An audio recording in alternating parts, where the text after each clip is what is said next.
Well, still today, powerful economic forces array themselves against the good news. And sometimes Jesus is asked to leave. And sometimes we are asked to leave because Jesus has gotten hold of us and we pose a threat to how things are. You know, nobody minds much if you give the poor a little something to eat. But try to level the playing field or tweak the economics to help the poor move up, and look out. The Gerasenes in the story, they had isolated this man with the demon, and they had given time and expense to guarding him, controlling him. So they had met this situation with tolerance and management of the demoniac who was among them. Here comes the power of God, and it upsets the apple cart. How similar does that story sound to this? The community had isolated those they saw as the problem and had given time and expense to guarding and controlling them. They had met the situation with tolerance and management of the impoverished, addicted, or just downright unpleasant among them.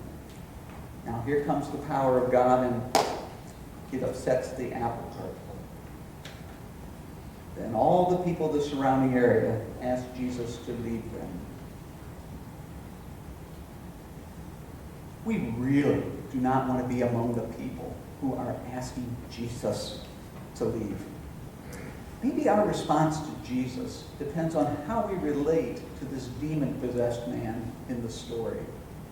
Are you filled with compassion for this man, or do you simply try to avoid him? Or maybe you recognize something of the demonic in yourself. Perhaps you've been possessed by something that is not of God. Have you been set free? Are you now sitting at the feet of Jesus, clothed and in your right mind? The man from whom the demons had gone begged that he might be with Jesus. But Jesus sent him away, saying, "Return to your home and declare how much God has done for you." So he went away, proclaiming throughout the city how much Jesus had done for him. Let's pray.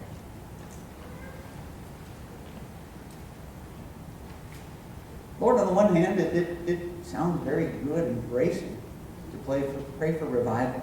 And indeed, this is a good thing to pray for. But Lord, we confess that it's rather a scary prospect for us because we don't know how things will change. When your power becomes manifest, who knows, Lord, what might change. But we're going to take the risk and pray anyway. And Lord, bless us to consider our own lives, where we are in relationship with you, where we are in relationship to people whom you love, people who are held back. Lord, are we willing to stand with them? Are we willing to be used by you to free them of the bonds that hold them? And finally, Lord, we who have been set free, may we be a bold witness for what you have done for us. Just as that formerly possessed man went out and shared, Lord, may the same be true of us.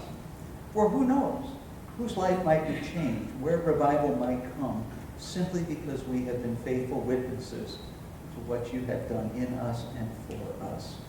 To the glory of Christ, we pray all these things. Amen. Would you all stand?